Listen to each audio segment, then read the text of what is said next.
I said, où voulez-vous coucher avec quoi? You got Wi-Fi here? Mama say, mama Sorry. sa, mama kusa.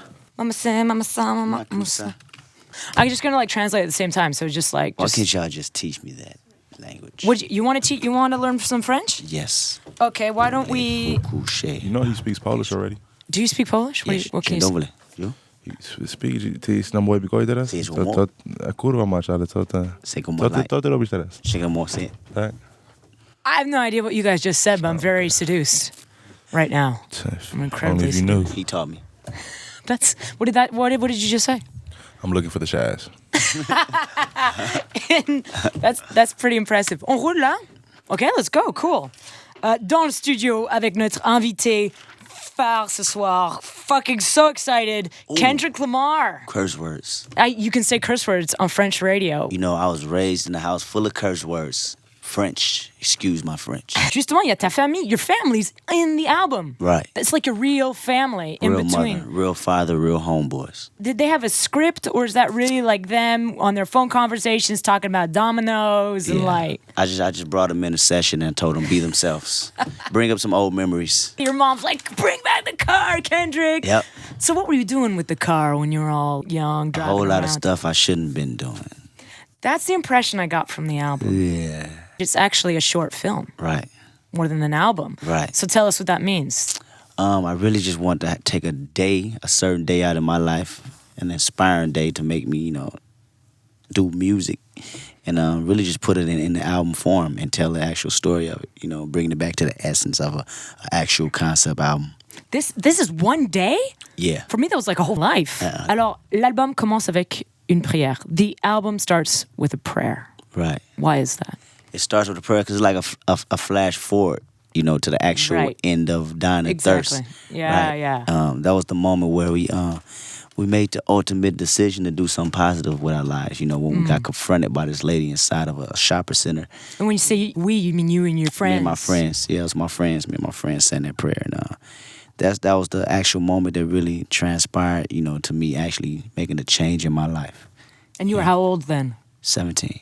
Did you really meet a woman in a shopping center? Or did that actually happen? Not the shop. Oh, you talking about the Dying of Thirst? Yeah. Yeah, definitely. It was us being depressed because something just happened to our homeboy, tragic. Right, yeah. And she noticed, the energy around us. She see what we got, what we holding, what we talking about, and she come to us and say, okay, do you guys believe in something more than just that, them guns and them drugs that you just gun running and right, the rest. Right. And we didn't have an answer for it. We said, we don't know. And she really broke down everything, just positivity and energy and the fact of believing a higher power rather than just what we see in everyday life. That's amazing. That's like something, you wouldn't forget. Alors, il dit, right. C'est là, à 17 ans, que tu as pris la décision que tu croyais en plus que ça. So that was the moment where you decided right. you believed in more than that. But you'd already been doing music. Tu faisais déjà de la musique. But I wasn't into it yet. I wasn't fully like, okay, this is what I'm going to be doing with my life. Just tampering with it, and having fun with it. Yeah. But as far as making the actual career, started from that moment. Et c'est comme un de mes titres préférés, Backseat Freestyle. Mm-hmm. Si on l'écoute, t'es là, je vais être le maître du monde, I want to make money, you're all like that. But it's actually just, you're sort of playing the role of you at 16, right? Yeah, that's all we cared about. Ignorant, outlandish, saying outlandish, wild things that really didn't matter. You wanted a dick as big as the Eiffel Tower. Right. Now you're here. Now I'm here. And it'd be very difficult to live that way. Right. You couldn't get a lady because that would hurt. Right. I'm It's just funny saying. because that's what we used to say back then. Yeah. You really used to say that? Yeah. Everything plays a role in the album. That's incredible. Yeah. And that must be incredible to be here, like next to the Eiffel Tower, and you got this song. Exactly. And your metaphorical dick is as big as the Eiffel Tower. Go! Strike! Alors, Kendrick, pour toi, c'est assez connu pour tes fans que pour toi, un grand influence, c'est Tupac Shakur. For your fans, everyone knows, huge influence for you Right. is Tupac. But you seem to have figured out the right route a bit better than him. Hopefully. But what was it that touched you specifically in his music? Like, what would be a track where you listened to him and it made you think, God, this guy really speaks to me? Why Tupac specifically? really just, being such a tender age and understanding the impact of the song Dear Mama. Oh, That was yeah. crazy for me, to be a kid and really sit back and listen. Like, man, this dude is really saying some stuff that not only I know relate to my older cousins, but relate, to me, being the only child at the time and having a mother. She was positive, but she wasn't always I want to say the most. She wasn't like Stepford housewife. Yeah, like a super saint. But this is my mother, and she cared about us. She cared about me, and me understanding as a kid, I knew for a fact, he got some that other rappers that was in my household didn't have, and that was that connection to even make that with a little boy that was listening to it myself. Yeah, to have that courage Right. to show his emotions, which isn't, really hard. Yeah, and all it's that definitely kind of not. It's definitely not. But it's human, Yeah. rather than just hard. It's a different type of H. Yeah. different type of age. I like that. Yeah. Man, that was quick. Kendrick Lamar, notre invité ce soir ici dans le LLP sur le Move. Qu'est-ce que tu dirais serait ton titre à toi où tu es le plus vulnérable? What would be your track where you think you're the most vulnerable, where you're putting yourself the most out there? On this album? On this album, yeah, or on any of them. On this album, probably Sing About Me. Yeah. Sing About Me is real. The total title is Sing About Me, I'm Dying of Thirst. Yeah. And that's what made me think of Tupac, too, because in all of Tupac's albums, it's like this inevitability. He knows he's going to die. Right. And you seem to think in that track that you're going to die, and you're like, what are they going to say about me? Right. That's crazy. That's the first time somebody actually hit that on the head as far as the actual concept. Because it's way like a roller coaster ride as far as what I'm talking about. But that's the initial concept. Like, you make all these records, talking about other people's situation, other people's problems. And, the first verse, my homeboy wanted me to tell a story of his brother passing. And I did that in that verse. And then, you get to the last verse, I wanted, who go tell my story at the end of the day. Destiny. But who would you like to rap about you or sing about you when you're gone? T'aimerais que ça soit qui fasse un rap ou un titre sur toi? Anybody that's just as passionate, is for the music that I am, Because I know if you got the passion and you got the love for it, you'll be able to make that journey and paint that picture, better than anybody else can. Yeah. Did you see? I know you saw Pharrell's tweet. You're saying this era is Bob Dylan. Crazy. Do you listen to any Bob Dylan? That's crazy. Now I do. Il dit maintenant après ce tweet, il écoute quoi. But that is something incredible because I think it's true. Right now, what kids listen to relate today is hip hop. Yep. So what have you listened to from Bob Dylan since Pharrell tweeted that? I actually put up one song on YouTube. I can't actually remember what it's titled, but what I got from it was the actual storytelling and the actual content within his music. We'll find it. I'm going to find it for you and we're going to play it. It's probably the first song that pulls up. Actually, that's what I go to. Do it. Do it. So let's talk a bit more about music and your parents. Parlons un peu de tes parents, Kendrick Lamar. Alors, il y a tes parents sur l'album qui sont hyper marrants. They're so funny on the album. Oh, yeah. They got a great sense of humor to do that for you, too, If I call them right now, they're going to sound the same. Oh, really? That's serious? Yeah, that'd be funny. Il a dit s'il l'appelait maintenant, ça serait la même chose. Can we call them? Can we call Kendrick Lamar's parents? Yeah. Can we do that? Who's got Kendrick's parents? I don't got my phone number. I think Dave got it right now, so we call him on the... Okay, well, we find it. We'll talk a bit more, so we'll find the number. Yeah, that'd be dope. That'd be really cool. We'll call them now. On va appeler les parents de Kendrick Lamar ici dans le LP. Ça, c'est trop cool. That'd be funny. That's so fun. What did they listen to when you were younger? Ils écoutaient quoi quand tu étais jeune chez toi? Gangster rap, oldies. Really? Like what kind of gangster rap? NWA, Snoop, Dre, Dog Pound, Isley Brothers, Marvin Gaye, Luther Vandross, Temptations. Just everything was just intertwined. I think it was a lot of responsibility as far as the music I make. I think it's a blend of that. Mais c'est intéressant le fait qu'ils écoutaient beaucoup de gangster rap parce que toi, la façon dont tu parles du gangster rap, c'est un peu comme spécialement dans le titre High Power.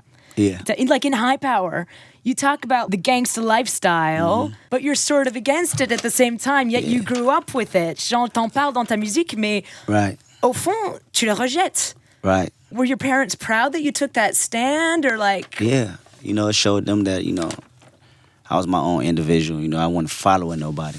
After years of being a follower, you just looking up to what everybody else is doing. So finally, me coming out and doing music and then talking about what I want to talk about, it proves to them, I became my own man.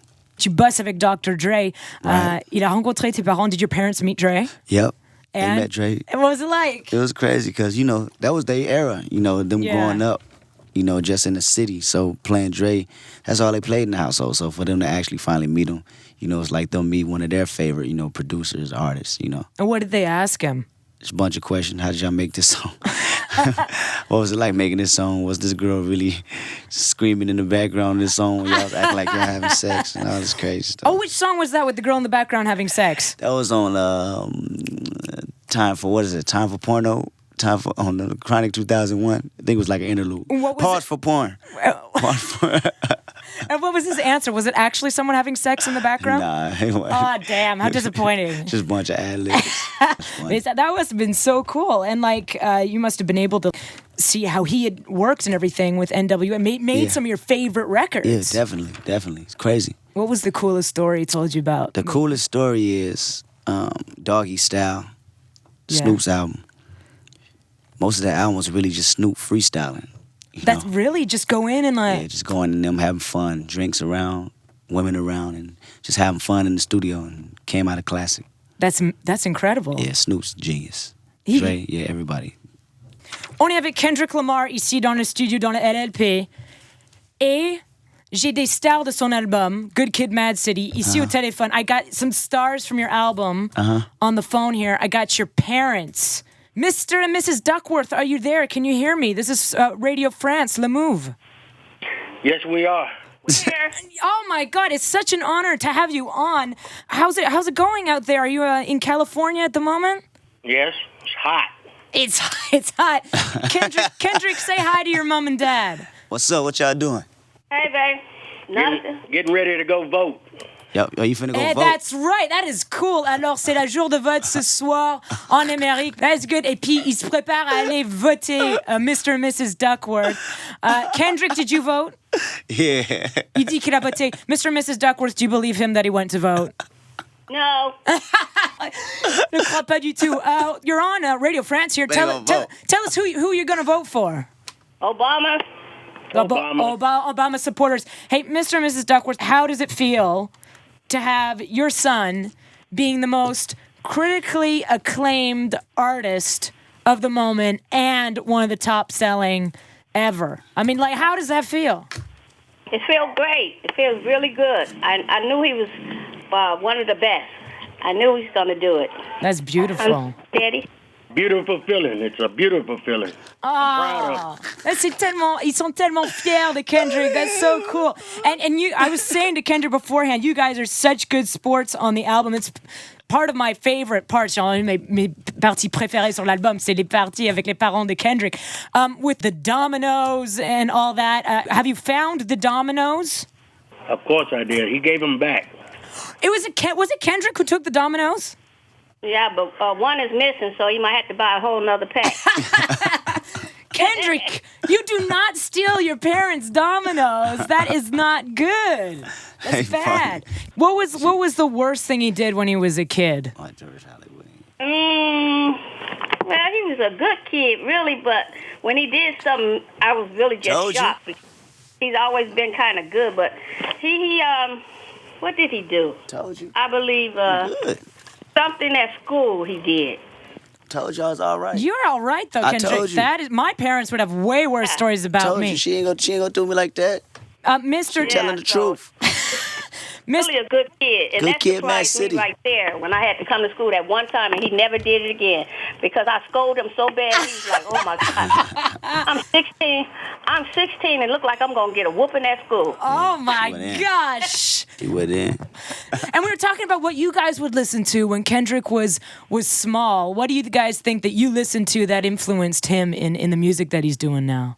Well, I think I did it because since he was born, I brought him home listening to stuff like NWA, rap, oldies, everything, and it's been in his ears all his life. So that's probably how he got inspired. Yeah. Yeah, Then go I ahead. took him to the Compton swap meet, and we seen Dr. Dre and Tupac He was about doing 4. California Love. One up and- four. Ever since, Yeah, he's been doing it. Yeah. Amazing. That's awesome. Those are good parents, man. They inspired you. Alors, ils sont, le papa de Kendrick, il lui passait du NWA et puis il l'a amené voir Tupac et puis après, and now he's up with them. Like, you guys met Dr. Dre, right? Yes, I did. And so, I never thought I would come to that, but it did. It did, man. And what was he like? Oh, he's a beautiful person. He's very nice, very kind and nice.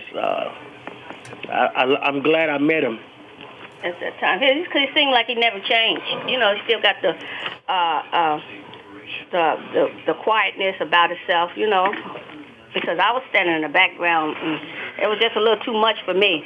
But I remember that day clearly that my husband had Kendrick on his neck, and he said, "There's Dr. Dre," and all of a sudden he disappeared in the crowd, and he was right there next to Dr. Dre, and I was like, "Wow, how was he?"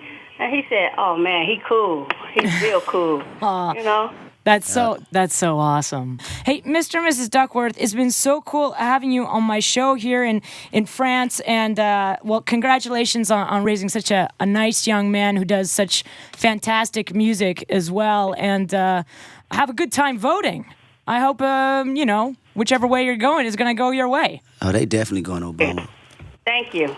We hope it's not too crowded. We just try to get in there when it's kind of like, not too crowded. Yeah, you gotta have, look at the helicopter news footage and just get in there when there's nobody there. Or you just go the other side of the street and you go, free donuts, and then everyone goes and... That'll work too. That'll work. Mr. and Mrs. Duckworth, les parents de Kendrick Lamar, thank you so much. Thank you. Bye-bye. Bye, son. Love you. All right. Puis elle dit au revoir qu'elle t'aime, and she said bye, I love you and all that. That's the end of the album. That is the end of the album. That's true. En plus, à la fin de l'album, il y a la maman de Kendrick Lamar qui dit au revoir, je t'aime, puis on vient de la voir ici dans la radio. I mean, Kendrick, I could talk to you for hours. This is like one of the best albums I've ever heard. I love it. I love it. I just got to ask you one or two things about that. I've had questions from fans. T'as fait une collaboration avec No Such Thing, where you did a collaboration with No Such Thing. Yeah. Whom the people who listen to the show love a lot. How did that work? Are you planning on doing anything else with other types of beat makers like that? Yeah, we got in with another entity. We didn't get in on our own, which was kind of crazy how everything just set up. It was a record called Cloud 10, Cloud 9. And everybody really just, took heed to just loving the record. So we've been in touch and communicating. I wanted them on this album, but I was moving around so much, locking in everywhere else. I couldn't really sit down with them. So next one, we will be prepared. That's excellent. No such thing. What up, boy? You're preparing an album with J-Rock, with Schoolboy Q, with Ab-Soul.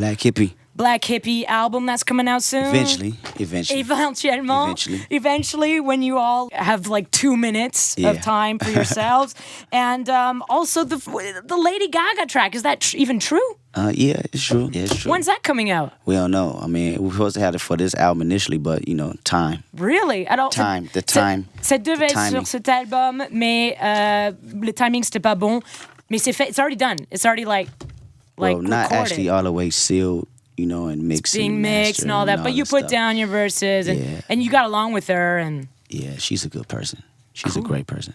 Thank you, because I'm a huge fan. I get some flack for that around here. What? Right in here. What? I think that's about it, Kendrick. And thanks so much for giving us your time. And thank you. Big fan, and hope to see you back here in France. Appreciate you. Thank you.